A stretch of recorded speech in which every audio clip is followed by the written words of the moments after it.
UI UX Python నేర్చుకోండి, లక్షలు సంపాదించండి. Join quality thought. పర్వాలేదులే, భగవంతుడు చల్లగా చూసుంటే శోభనం గదిలో నీ కొంగుముడి విప్పాల్సిన వాణ్ణి.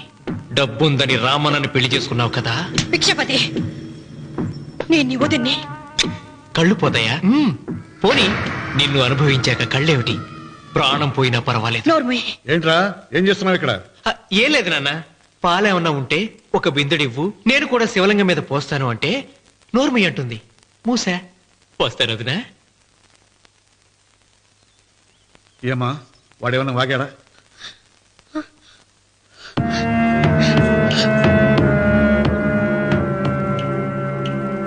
భిక్షపతి, అవును, అసహ్యంగా చండాలంగా వాగాను. చంపుతావా? చంపు. మీ తాత ముత్తాతలు జంతువులు చంపితే నువ్వు నన్ను చంపు. చంపి నా తల కూడా గుమ్మానికి వేలాడగట్టు. ఇదిగో, పుట్టినప్పటి నుంచి సీత నా భార్య అనుకున్నాను, ఆరాధించాను.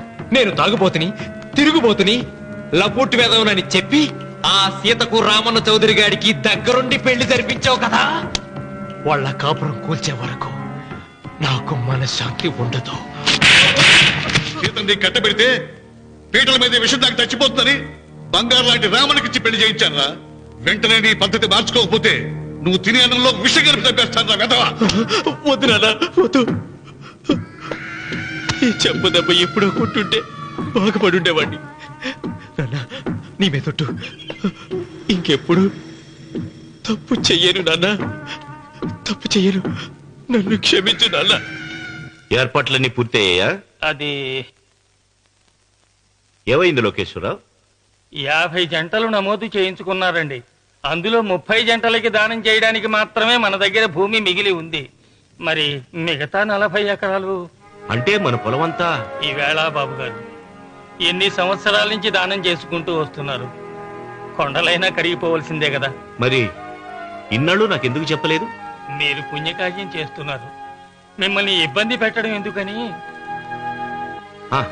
రామన్న పేరుతో 2000 ఎకరాలు ఉండాలిగా, అందులోంచి రాసేవండి. అందులో మిగిలిన 60 ఎకరాలే ఇప్పుడు రాశానండి.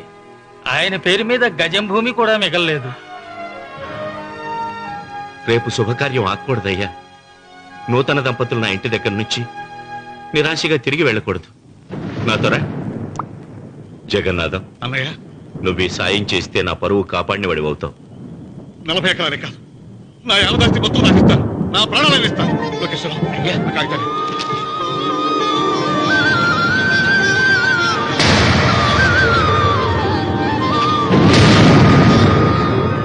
మీ కుటుంబం 10 కాళ్ళ పాటు చల్లగా ఉండాలయ్యా.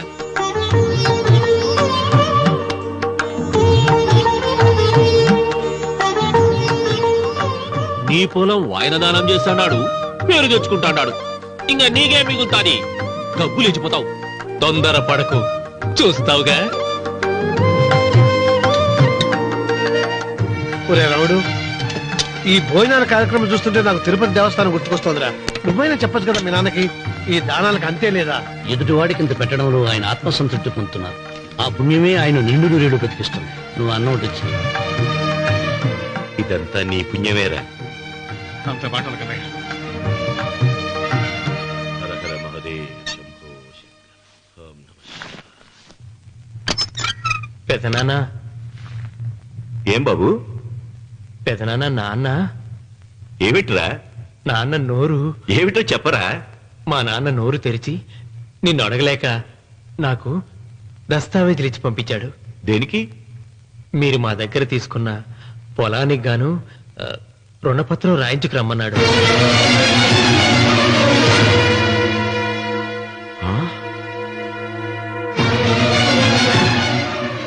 నా తమ్ముడు రుణపత్రం అడిగాడు. అయ్యో, సంతకం.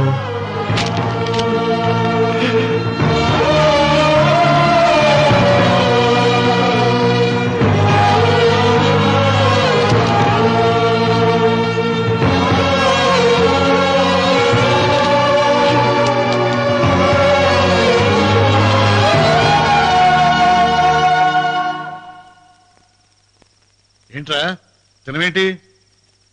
ఓహో, అన్నంలో విషం కలిపి చంపుతున్నానని భయపడి చూస్తున్నావా? లేదురే తిను ఏంట్రా? నాకేమైంది? నువ్వు అన్నంలో విషం కలిపి నన్ను చంపుతానన్నావు కదా, ఆ పాపం నీకెందుకు అంటగట్టాలి అని నేనే నా అన్నంలో విషం కలుపుకున్నాను నాన్న. పొరపాటుగా పళ్ళాలు మారాయి. నాన్న ఎలాగో చచ్చిపోతున్నావు కదా, నీకు రహస్యం చెప్పనా? ఇంతకు ముందే మీ అన్నయ్య చేత దొంగ దస్తావేజీల మీద సంతకం పెట్టించుకున్నా. వాళ్ళని వీధిలోకి తీసుకొస్తా.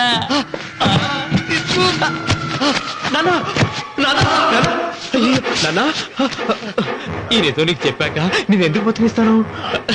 నాన్న చిన్నప్పుడు నీ గుండెల మీద ఆడుకుంటే తెగ ఆనందపడేవాడు కదా, పోయేటప్పుడు కూడా ఆడుకుంటా ఆనందపడే.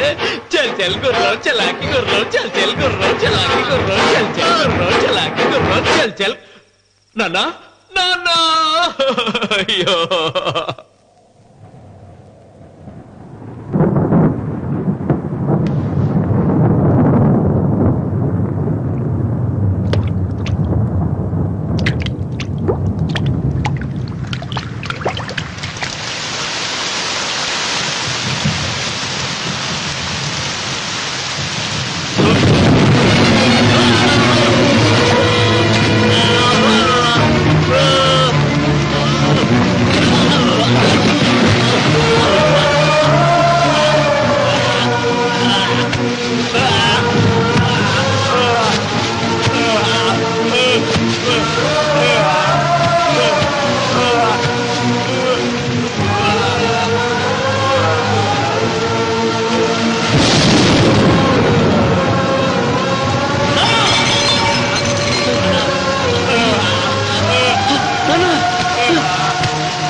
తొందరగా పోయినట్టు.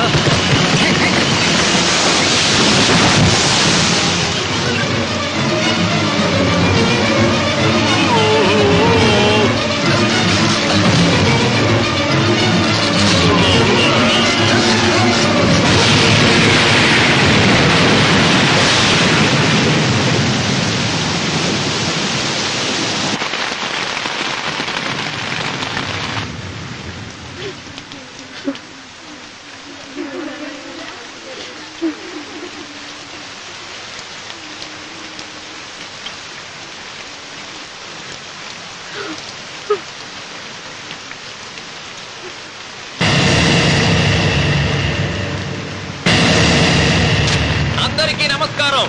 ఇది మా పెదనాన్న సంతకం పెట్టిన దస్తావేజు. అక్కడ మా నాన్న లేడు, ఇక్కడ మా పెదనాన్న లేడు. కానీ మా పెదనాన్న మా నాన్న దగ్గర 50 లక్షల డబ్బు, 40 ఎకరాల పొలం తీసుకున్నాడు. ఏ లోకేశ్వరరావు చెప్పు. అవునండి, నేను సాక్షి సంతకం చేశాను. ఈ అప్పు ఎలా తీరుతుందో ఆ ధర్మాత్ముడి శవం అక్కడి నుంచి తీసేలోపు చెప్తే బాగుంటుంది. బిక్షపతి మతుందా నీకు? ఇదేనా అడిగే సమయం? ఆయన తగలబడిపోతే ఆయనతో పాటు ఈ నిజం తగలబడిపోతుంది. మా అన్నయ్య ఆ ధర్మాత్ముడు రక్తం పంచుకు పుట్టాడు. ఏమయ్యా లోకేశ్వరరావు, మా అన్నయ్యకి మిగిలిన ఆస్తి ఏమిటి? ఈ ఇల్లు తప్ప ఏమీ మిగలలేదండి. సరే, 40 ఎకరాల కింద ఈ ఇల్లు పెట్టుకుంటాను. మిగతా 50 లక్షలు ఎలా ఇస్తావన్నయ్యా? ఏంటో నువ్వు మాట్లాడేది? మా రావుని ఒట్టి చేతులతో నడురోడ్డు మీద నిలబెడతావా? సరే, డబ్బు వద్దు, పొలం వద్దు, ఒక్కటిస్తే చాలు. ఏంటది? అది సీత దగ్గరుంది. అది ఇస్తే 50 లక్షల బాకీ రద్దు చేసుకుంటా. సీతారత్నం పుట్టింటి వాళ్ళు పెట్టిన 7 వారాల నగలున్నాయి. అవన్నీ నాకు ఇచ్చేస్తే నేను సరిపెట్టుకుంటాను.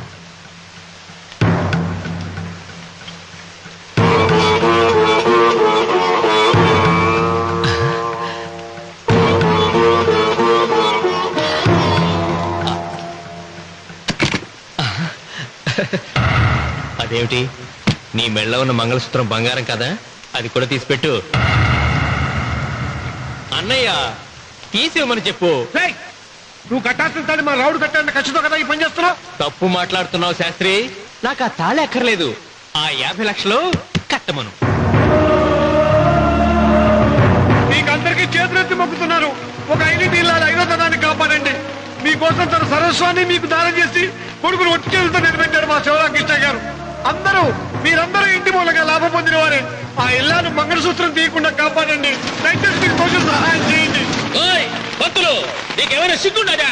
కడుపుకు అన్నం తింటాడావా, గడ్డి తింటాడావా? దానం ఇచ్చినటిది తిరిగి పీక్కుంటావా? ఊరికే ఇచ్చాడా? పుణ్యం కోసం ఇచ్చాడు. చచ్చాక తిరిగి ఇవ్వమంటే ఎలాగండి? ఎవడు దానం చేయమన్నాడండి? ఒళ్ళు కొవ్వికి దానం చేశాడు. అన్నం పెట్టి తిన్నది కక్కమంటే ఎలాగండి? సోము తమ్ముడిది సోకేవా అన్నగారు అనుభవించారన్నమాట. ఏమైనా నిలబడి చూస్తాడారు సిగ్గు లేకుండా. ఈయనే ఉంటే మన గుండె అని విక్కుంటారు. మనం వచ్చే పట్టుకొని అడుగు తినాలి.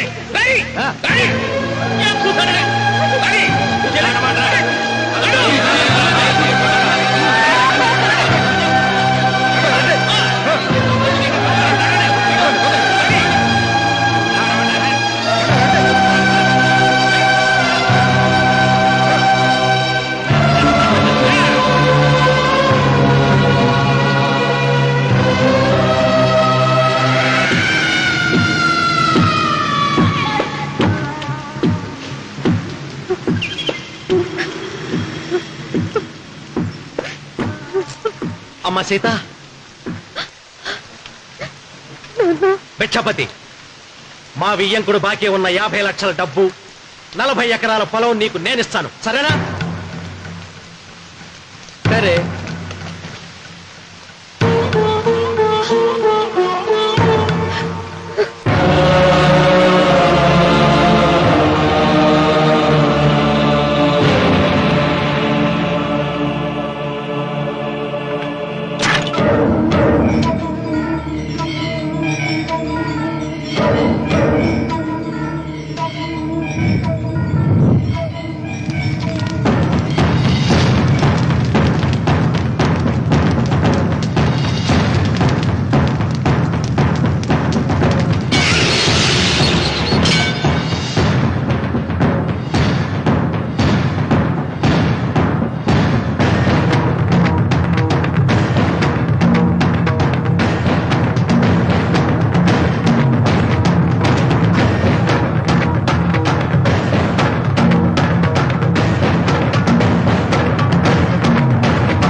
దేవుడా?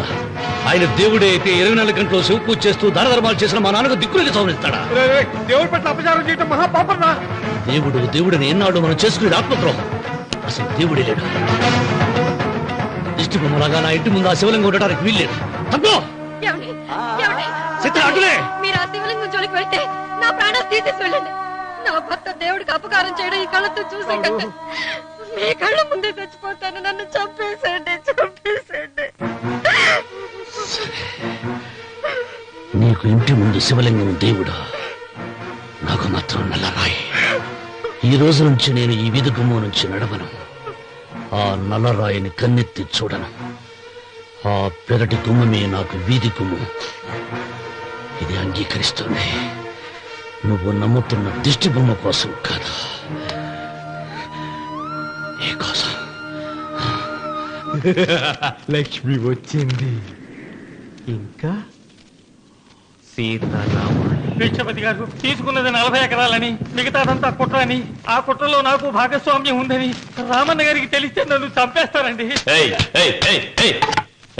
డబ్బు చూసేసరికి ఆశ పుట్టిందా? ఇదిగో ఈ సంగతి ఎవరికైనా చెప్పావో కోసేస్తా. భిక్షపతి, నువ్వు నాశనం అయిపోతావురా, నాశనం అయిపోతావు.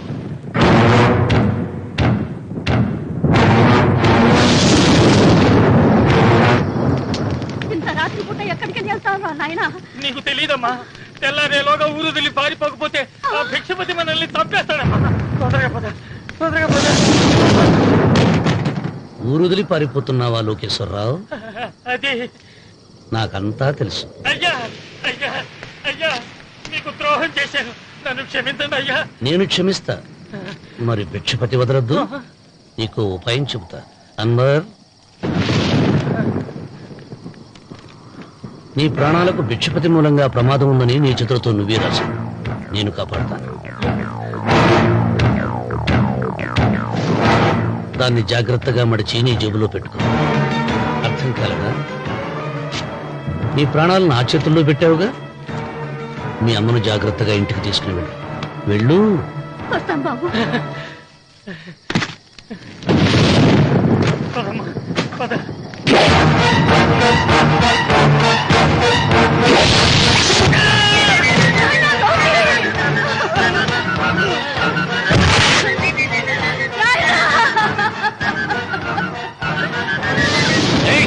ఎడవకో, ఎడవకో. కన్నీళ్లు పెట్టేంత గొప్ప చరిత్ర కలిగిన వాడు కాదే నీ కొడుకు. అన్నం పెట్టిన మా నాన్న చావు కారణమైన వాడు. నీ కొడుకును భిక్షపతి చంపాడని పోలీసులకు చెప్పాలి. అప్పుడే బ్రతికినంత కాలం నీకు నీ మనవరాలకి ప్రాణభిక్ష పెడతా. లేకపోతే అలాగే బాబు. అన్వర్, అయ్యా, వీడి శవాన్ని తీసుకెళ్లి భిక్షపతి ఇంటి ముందు పడే.